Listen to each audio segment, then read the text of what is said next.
Donald Trump जो आज America के इलेक्शन को जीत चुके हैं और दोबारा प्रेसिडेंट बन चुके हैं अमेरिका के, जिसकी खुशी आज अमेरिकन से अधिक हो रहा है इंडियंस को। आखिर क्यों इंडियंस आज ट्रंप की विक्ट्री को सेलिब्रेट कर रहे हैं? भला ट्रंप की विक्ट्री से आज इंडिया या इंडियंस का क्या फायदा है? जितना खुशी आज एलन मस्क को नहीं होगा, उससे काफी अधिक खुश हैं आज इंडियंस। तो क्यों आज इंडियंस अपने देश के प्रॉब्लम को छोड़कर दूसरे देश के इलेक्शंस में इंटरेस्ट ले रहे हैं? क्यों आज डोनाल्ड ट्रंप का जितना पूरी दुनिया के लिए जरूरी बन चुका था, और अब कैसे डोनाल्ड ट्रंप के प्रेसिडेंसी में यहाँ पर अमेरिका रिएक्ट करेगा पूरी दुनिया के साथ? कैसे वो ग्लोबली चल रहे वॉर्स को रोकेगा और कब? और इस विक्ट्री से आज इंडिया का क्या फायदा है? और सबसे मेन बात, ट्रंप आज इंडिया के साथ कैसे पेश आने वाले? क्या यहाँ पर इंडिया और अमेरिका के रिलेशन यहाँ पर सुधरेंगे या फिर ये और भी बिगड़ने वाले? कनाडा में बढ़ रहा है एंटी इंडिया खालिस्तानी ग्रुप्स और इंडियन स्टूडेंट्स के ऊपर हो रहे अटैक, क्या यहाँ पर रुकेंगे या फिर ये और भी बढ़ने वाले हैं? ग्लोबली चल रही वॉर की वजह से आज पूरी दुनिया इफेक्ट हो रही थी, क्या ये रुकेगा? क्या आज दुनिया में बढ़ रहे इलीगल इमिग्रेंट्स के ऊपर कोई रोक लगेगा या फिर ट्रंप इसे और बढ़ावा देंगे? इतने टाइम से जो अमेरिका में एक एंटी इंडियन सेंटिमेंट बन रहा था, क्या ये रुकेगा? इंडियन लीडर के साथ साथ यहाँ पर इंडियन लोगों ने भी डोनाल्ड ट्रंप को सपोर्ट किया था, तो क्या यहाँ पर डोनाल्ड ट्रंप इंडियंस के उम्मीदों पर खड़े उतर पाएंगे? और इन सबसे अलग डोनाल्ड ट्रंप का जितना क्यों खुद अमेरिका की डेमोक्रेसी के लिए बहुत ही जरूरी बन चुका था? अगर ट्रंप इस इलेक्शन को हार जाते तो इसका क्या इंपैक्ट होता एशियन कंट्रीज के ऊपर, खास करके इंडिया के ऊपर? और अब इलेक्शन को जीतने पर ट्रंप यहाँ पर कैसे इन्फ्लुएंस करेंगे एशियन कंट्रीज को, और इससे क्या फायदा होने वाला है इंडिया को? चलिए जानते हैं आज इस वीडियो से।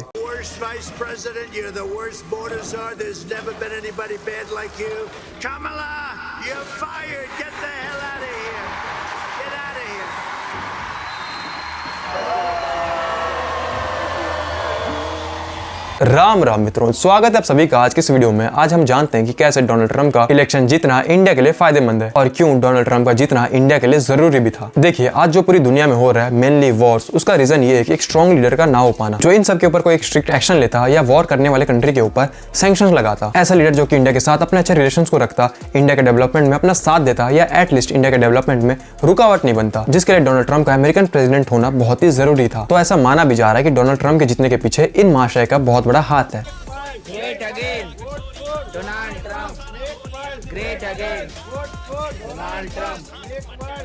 जस्ट किडिंग, इसका सबसे बड़ा रीजन ये है कि एक स्ट्रॉन्ग कॉम्पिटिटर का ना हो पाना। इस बात को आप कुछ ऐसे समझिए कि जिस तरीके से इंडिया में नरेंद्र मोदी जी के कॉम्पिटिटर में राहुल गांधी जी, सबको पता है कि अगर राहुल गांधी जी यहाँ पर प्राइम मिनिस्टर बन गए तो वो ऐसे डेवलपमेंट्स करेंगे जिसको यहाँ पर एक आम इंडियन झेल भी नहीं पाएगा, इसलिए यहाँ पर ऑलमोस्ट लोग यहाँ पर वोट देते हैं नरेंद्र मोदी जी को। तो ठीक उसी तरीके से अमेरिका में भी लोगों ने जो बाइडेन और कमला हैरिस के डेवलपमेंट को देखते हुए इस साल ट्रंप को वोट दे दिया। जब अमेरिकन्स ने 20 जनवरी 2021 को जो बाइडेन को एज ऑफ 46 प्रेसिडेंट के तौर पर चुना था, तो उन्हें लगा था कि जो बाइडेन यहाँ पर उनकी कंट्री को और भी डेवलप करेंगे और अमेरिका को मोस्ट पावरफुल नेशन बनाए रखेंगे, जो कि एक हद तक उन्होंने किया भी, पर उनसे काफी गलतियां भी हो रही थी। उनके पीरियड में अमेरिका को जो मोस्ट पावरफुल नेशन होने का टैग मिला हुआ करता था, वो जाता हुआ दिख रहा था और इसका फायदा उठा रहा था चाइना जैसी कंट्रीज। जो बाइडेन के पीरियड में अमेरिका एक मोस्ट पावरफुल नेशन कम और एक पपेट नेशन ज्यादा बन चुका था। जो डिप्लोमेट स्ट्रेटेजी यहाँ पर अमेरिका को करना चाहिए था, वो यहाँ पर कर रहा था China. No doubt Joe Biden यहाँ पर एक बहुत अच्छे लीडर है, जिन्होंने अपने तरीके से अमेरिका में बहुत सारे डेवलपमेंट्स किए, बट अपनी बढ़ती हुई जवानी की वजह से वो अमेरिका में सही फैसले नहीं ले पा रहे थे, इवन वर्ल्ड लेवल पर भी पीस को मेंटेन नहीं कर पा रहे थे। और भले यहाँ पर जो बाइडेन प्रेसिडेंट थे, बट उन्हें यहाँ पर कंट्रोल किया जा रहा था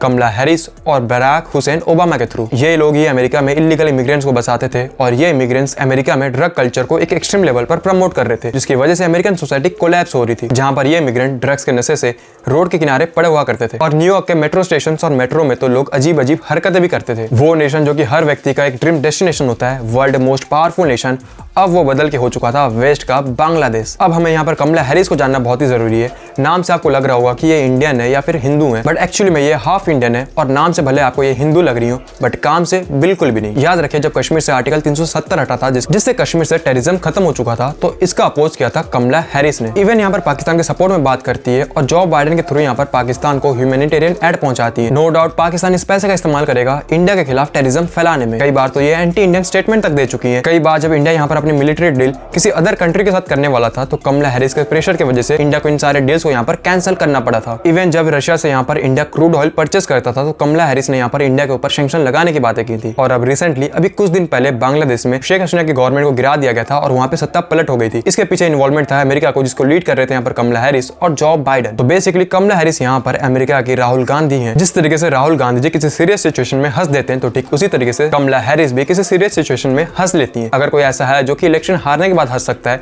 तो वो है कमला हैरिस। जो बाइडेन के खराब डिसीजन की वजह से ही इंडियन स्टूडेंट जो कि अमेरिका में रहते हैं, उन्हें रेसिज्म झेलना पड़ता है, और कई बार तो अमेरिकन पुलिस भी यहाँ पर उन स्टूडेंट्स को परेशान करती है। उनकी हालत एक पपेट की तरह थी जिन्हें कोई गाइड करता था कि कैसे बात करना है, कैसे रिएक्ट करना है, इवन कैसे चलना है। उनके सही फैसले ना लेने की वजह से आज यूक्रेन और रशिया में वॉर छिड़ा हुआ है और मिडिल ईस्ट में इजराइल आज हमास, हिजबुल्लाह, हौतीस और ईरान से घिरा हुआ है। जहां रशिया 2 साल से यूक्रेन के साथ वॉर में, तो वहीं इजराइल 1 साल से टेररिस्ट ग्रुप्स के ऊपर ऑपरेशन कर रहा है। और अभी तक इन 2 सालों में अमेरिका ने कोई सही फैसला नहीं लिया, इवन इस कॉन्फ्लिक्ट को रोकने के लिए कोई अहम फैसला नहीं लिया और ना ही टेररिस्ट ग्रुप्स के ऊपर कोई स्ट्रॉन्ग एक्शन लिया। इन्हीं सब के कारण ही आज इंडिया के ट्रेड रूट इफेक्ट हो रहे हैं। जब इजराइल ने गाजा स्ट्रिप में हमास के टेररिस्ट ग्रुप्स के ऊपर 7 अक्टूबर 2023 के बाद एक्शन लेना स्टार्ट किया, तो पूरी दुनिया से लोग फिलिस्तीन के सपोर्ट में निकल आए, रोड पर रैलियां किए, वहां पर दंगे किए और वहां के पब्लिक प्रॉपर्टीज को भी नुकसान पहुंचाया। तो इसी तरीके से भारत में भी कुछ ऐसे लोग थे जो कि फिलिस्तीन के टेररिस्ट ग्रुप्स को सपोर्ट कर रहे थे। इन्हें जब ज्यूज के ऊपर हमले हो रहे थे, ज्यूज के लोग मर रहे थे, तब इन्हें प्रॉब्लम नहीं था। बट जैसे ही इजराइल ने एक्शन का रिएक्शन देना स्टार्ट किया, तो ये लोग रोड पर निकल आए जैसे मानो कोई इनका जन्नत का टिकट कैंसिल कर दिया हो। ऐसे ही कुछ लोग जो कि अमेरिका में इमिग्रेंट के तौर पर पहुंचे थे, बट जैसे फिलिस्तीन का बात आया, वहां पर रोड पे दंगे करने लग गए, वहां के लोगों को मारा, वहां के पब्लिक प्रॉपर्टी को जलाया और गवर्नमेंट के प्रॉपर्टीज को भी नुकसान पहुंचाया था। तो उस समय डोनाल्ड ट्रंप ने कहा था कि अगर वो इलेक्ट होकर आ जाएंगे तो यहाँ से वो सारे इमिग्रेंट्स को निकाल फेंकेंगे अपने देश में। और इजराइल को तो यहाँ पर यह सजेस्ट कर दिया था कि इजराइल आर्मी को यहाँ पर डायरेक्ट टारगेट करना चाहिए ईरान के न्यूक्लियर प्रोग्राम्स के ऊपर। 2 साल से चले आ रहे यूक्रेन रशिया का वॉर, जिसके ऊपर अभी तक भी कोई सही फैसला नहीं आ पाया है, जहाँ रशिया अपनी पूरी ताकत से यूक्रेन के ऊपर इन्वेट कर रहा है, तो वहीं यूक्रेन यूरोपियन कंट्री और अमेरिका से वेपन ले रहा है इस उम्मीद से कि वो इस वॉर को जीत सकता है। बट अगर लॉन्ग टर्म में देखा जाए तो यूक्रेन यहाँ पर इस वॉर को हारता हुआ ही दिख रहा है, जहाँ आज वेस्टर्न कंट्रीज व्लादिमीर ज़ेलेंस्की के कंधे के ऊपर बंदूक रखकर यूक्रेन को मरने के लिए छोड़ चुका है। जिस पर ट्रंप ने इलेक्शन के पहले कहा था कि वो प्रेसिडेंट बनते ही सबसे पहले यहाँ पर यूक्रेन के वेपन सप्लाई को रोकेंगे ताकि ये वॉर एंड हो पाए। अब हम जानते हैं कि किस तरीके से जो बाइडेन की वजह से इंडिया को यहाँ पर नुकसान उठाना पड़ा। जो बाइडेन के प्रेसिडेंट बनते ही अमेरिका ने यहाँ पर अपने आर्मीज को अफगानिस्तान से हटा दिया था। तालिबानियों ने यहाँ पर अफगानिस्तान को टेक ओवर कर लिया था, जिस वजह से वहाँ पर रह रहे कुछ इंडियंस को अपनी जान बचाकर भागना पड़ा। इवन बहुत सारे मुस्लिम्स भी अपनी जान बचाने के लिए प्लेन्स के टायर में लटक के देश छोड़कर भागने लगे थे। वो अफगानिस्तान जिसमें इंडिया ने अपने पैसे इन्वेस्ट किए थे, तालिबान के टेक ओवर करते ही इंडिया के सारे इन्वेस्टमेंट धरे के धरे रह गए। इंडिया की नेबरिंग कंट्री बांग्लादेश, जिसकी पीएम थी शेख हसीना, वही एकमात्र लेडी थी जिनके वजह से बांग्लादेश के यहाँ पर ट्रेड होते थे इंडिया के साथ, जहाँ बांग्लादेश में होने वाले बहुत सारे डेवलपमेंट के कॉन्ट्रैक्ट यहाँ पर मिला करता था इंडियन कंपनीज को। पर जैसे शेख हसीना की गवर्नमेंट यहाँ पर गिरी, तो वो पैसे जो कि इंडिया ने यहाँ पर इन्वेस्ट किए थे बांग्लादेश में, वो पैसे भी यहाँ पर डूब गए। और इससे भी बुरी चीज, शेख हसीना के गवर्नमेंट गिरते ही वहां पर हिंदुओं के ऊपर अटैक होने लगे, उन्हें मारा गया। और इवन अभी रिसेंटली जब अमेरिका के इलेक्शन रिजल्ट आने वाले थे, तो उसके बिल्कुल एक दिन पहले ही बांग्लादेश की आर्मी, बांग्लादेश की पुलिस, वहां के लोकल्स मिलकर हिंदुओं के घरों के ऊपर अटैक्स कर रहे थे। और ये सारे अटैक्स होने के पीछे हाथ किसका है? कमला हैरिस का। अमेरिका ने यहाँ पर अपने अलायंस बनाए चाइना के साथ बजाय इंडिया के। कई बार यहाँ पर इंडिया के ऊपर सैंक्शन लगाने की बातें हुई जब इंडिया यहाँ पर क्रूड ऑयल परचेस करता था रशिया से। अब वो बात अलग है कि खुद यहाँ पर यूरोप आज इंडिया से ही अपने ऑयल परचेस कर रहे हैं। अब तो सऊदी अरब को इंडिया पीछे छोड़कर यूरोप का मेन ऑयल सप्लायर बन चुका है, जबकि इंडिया के पास उसके खुद के ऑयल रिजर्व्स हैं भी नहीं। इन्हीं सब की वजह से अमेरिका ने यहाँ पर 400 इंडिविजुअल्स के ऊपर इंक्लूडिंग 19 कंपनियों के ऊपर सैंक्शन लगा दिए और कश्मीर जैसे मुद्दे पर सपोर्ट किया था पाकिस्तान को। जो बाइडेन पार्टी के इहान उमर जैसे लीडर यहाँ पर पीओके विजिट करते हैं और वहां पर पाकिस्तान को सपोर्ट करते हैं, इंडिया के खिलाफ एंटी इंडियन स्टेटमेंट देते हैं, जिसके लिए डोनाल्ड ट्रंप कहते हैं कि ये महिला खुद यहाँ पर शादी की है अपने खुद के कजन भाई से। ऐसे एंटी इंडियन लीडर के साथ यहाँ पर हमारे देश के अपोजिशन लीडर यहाँ पर फोटो खिंचाते हैं, उनके साथ मीटिंग्स तक करते हैं। बस इन्हीं सब रीजंस की वजह से इंडिया के लिए बहुत ही जरूरी हो चुका था कि इस इलेक्शन को डोनाल्ड ट्रंप ही जीते। लोगों का सपोर्ट यहाँ पर डोनाल्ड ट्रंप के लिए और बढ़ गया जब ट्रंप के पॉलिटिकल कैंपेन के दौरान उनके ऊपर असैसिनेशन के कोशिशें हुए थे। एक इमिग्रेंट पर्सन जिसके पेरेंट्स यहाँ पर अमेरिका में इमिग्रेंट्स बन के आए थे, वो पर्सन यहाँ पर ट्रंप के ऊपर स्नाइपर से हमले कर देता है, जिसके ऊपर मैंने एक डेडिकेटेड वीडियो बनाया अपने दूसरे चैनल पर। आप इस वीडियो को देखने के बाद उस वीडियो को भी जरूर देखना। ट्रंप जो कि खुद यहाँ पर इलीगल इमिग्रेंट्स के अगेंस्ट में और अपने देश से उन्हें निकाल फेंकने की बातें करते हैं, जिस वजह से उनके ऊपर असैसिनेशन के अटेम्प्ट हुए थे। इस अटेम्प्ट के वजह से यहाँ पर लोगों की सिंपैथी यहाँ पर डोनाल्ड ट्रंप को मिलने लगा था और वो लोगों के बीच और भी पॉपुलर हो रहे थे। तब यहाँ पर जो बाइडेन की पार्टी को यह समझ में आता है कि जो बाइडेन यहाँ पर बहुत बुरी तरीके से हारने वाले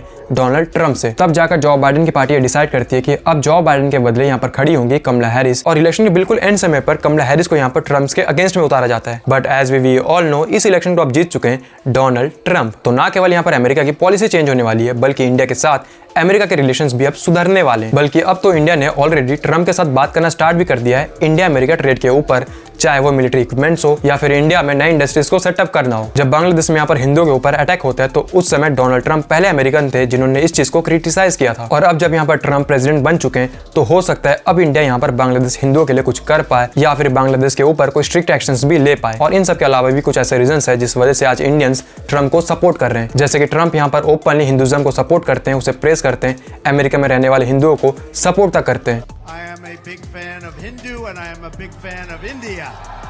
Let me start by stating right up front that if I'm elected president, the Indian and Hindu community will have a true friend in the White House that I can guarantee you that I can tell you. Generations of Indian and Hindu Americans have strengthened our country and strengthened it like few people could ever even believe. Your values of hard work, education, and enterprise have truly enriched our nation.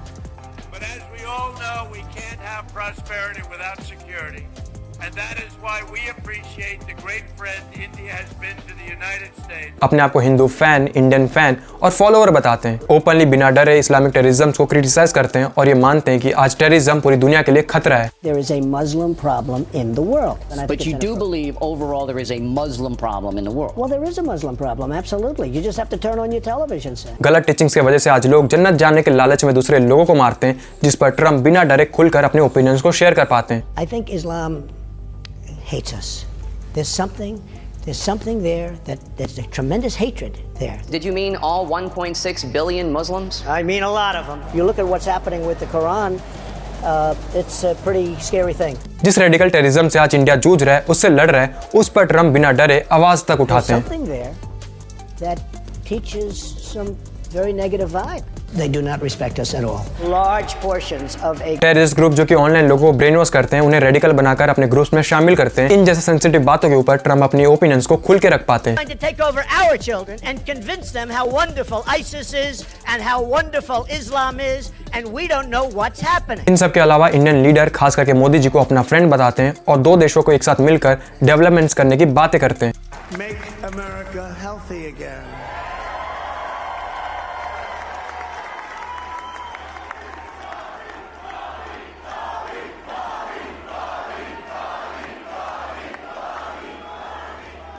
And now he's a great guy, and he really means it. He wants to do some things, and we're going to let him go to it. बस यही reason है कि आज Indians Trump को पसंद करते हैं और ये दो नेशंस के लिए बहुत ही जरूरी है कि दो नेशंस आज एक दूसरे के साथ चले। जिस प्रॉब्लम से आज इंडिया जूझ रहा है, ठीक उसी प्रॉब्लम से आज अमेरिका भी जूझ रहा है। आज कनाडा में खालिस्तानी मूवमेंट बढ़ते जा रहा है, जहां पर कनाडा गवर्नमेंट भी इन खालिस्तानियों को सपोर्ट तक करती है। जहां आज पूरी दुनिया भर के एंटी इंडियंस भर चुके हैं और वहां पे इंडियन स्टूडेंट्स हिंदू मंदिरों के ऊपर अटैक्स तक हो रहे हैं, जिसके बारे में हम एक डेडिकेटेड वीडियो में बात करेंगे। बट अभी हम एक शॉर्ट में समझ लेते हैं। कनाडा जो कि अभी तक अमेरिका के इन्फ्लुएंस में रहता था और अमेरिका के इन्फ्लुएंस की वजह से ही वो इन खालिस्तानियों को सपोर्ट तक करता था, और अब जब यहाँ पर अमेरिका में गवर्नमेंट चेंज हो चुकी है तो कनाडा खुद ब खुद यहाँ पर इन खालिस्तानियों को सपोर्ट देना बंद कर देगा और तब जाकर इंडिया यहाँ पर इन खालिस्तानियों के ऊपर कुछ एक्शन ले भी पाएगा। और इस चीज की तो स्टार्टिंग हो भी चुकी है, जहाँ पर कनाडा में बैठे खालिस्तानी लीडर्स आज रोना स्टार्ट कर चुके हैं। डोनाल्ड ट्रम्प के पार्टी में इंडियन ओरिजिन से विवेक जैसे बहुत सारे लीडर्स हैं जो कि अमेरिका के पॉलिटिक्स को इन्फ्लुएंस करते हैं और ट्रम्प के कैबिनेट में एक बहुत बड़े पद पर भी रहते हैं। इन्हीं लीडर की वजह से इंडिया यहाँ पर अपनी बातें ट्रम्प के साथ साथ ग्लोबली भी रख पाएगा। तो बस आज इस वीडियो में बस इतना ही।